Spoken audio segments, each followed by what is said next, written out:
fundamental improvement that you see about education in Ecuador, the most fundamental improvement? I think the fundamental improvement is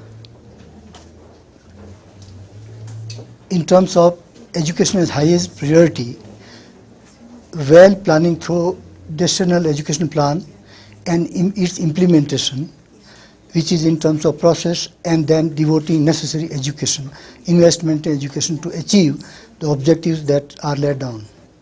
And what do you think about educational policies of this government, of Rafael Correa government? I would commend the policies in the sense that first, it is the highest priority of the country. Second, that the policies reflect the Constitution and principles and norms in the Constitution.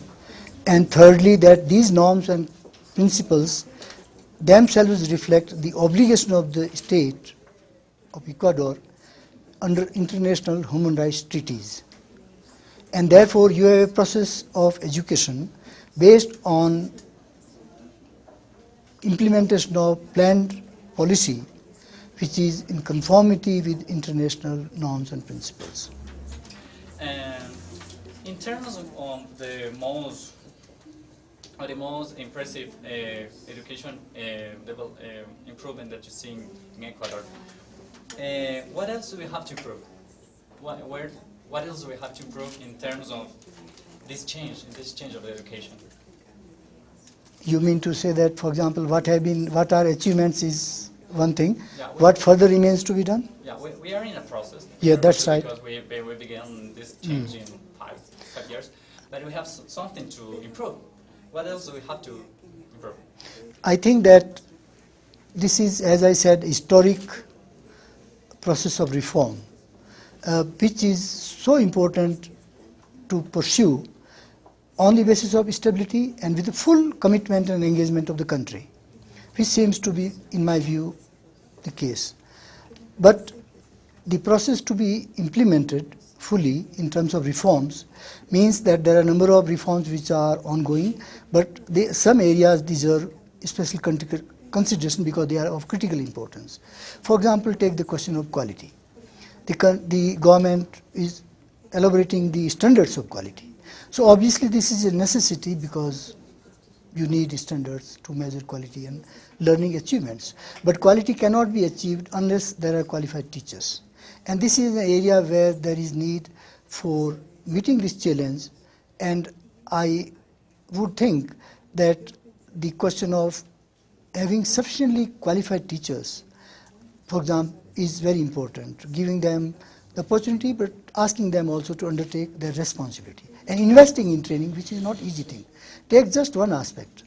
I saw in number of institutions sizable portion of what is called contractual teachers. Now contractual teachers wouldn't have any commitment or to the profession. Therefore you need to look into all this, and this is one area. Similarly, for example, when you are talking of increasing investment, how do you make investment equitably in terms of utilization of resources is also area to look into. In a global context. In a global context. Yes. Are we in the right path? I would think so. Not only right path, I think you have a number of examples to show. I believe today in the world there is need for really putting highest emphasis on the concept of education as public good in social interest. And evaluation and examination conditions of universities, as I mentioned, I think 49, they are under evaluation, some have been evaluated. In turn, the criteria of evaluation is, are you contributing to public interest by quality education of sufficient level, or are you simply making business? And I think this is a good example. Similarly, if you consider, and I always say that education is the best investment country makes, then you have to see that education, the country has made more than 3 times investment has gone up. Now this kind of investment in education, in percentage of GDP, for example, is important. Similarly, I was told that in the process of implementation of the intercultural law of 2011, the teacher salaries have been doubled. Sometimes they have even been tripled. So the making teaching profession more attractive is another step. I also was told, and I think it is also quite important, that you try to give not only free education, but also try to give textbooks and other support services, particularly to subsidies and social support to the poor community, which is a good example. But I would conclude by saying that today there are not many countries in the world which respect right to education at all levels, from basic to higher education through bachelor's education. And this country has that good example to show that education is a public good that is freely available to whoever wants to be educated and whoever deserves. And we need to promote education in that spirit. For education, and do you think that quality education improvements in Ecuador are an example for all over the world? I would not say that, and I think the country is now trying to develop, as I said, norms. So it's too early. The new norms and standards of quality will be framed, they will be applied, and then we will see. I'm sure, I'm quite hopeful that given the aspiration of youth, I met students, and they are such aspiration and commitment that I very much hope this will lead to positive results. But at this stage, in terms of simply quality and learning achievements, I don't think we should say that this is probably most outstanding example.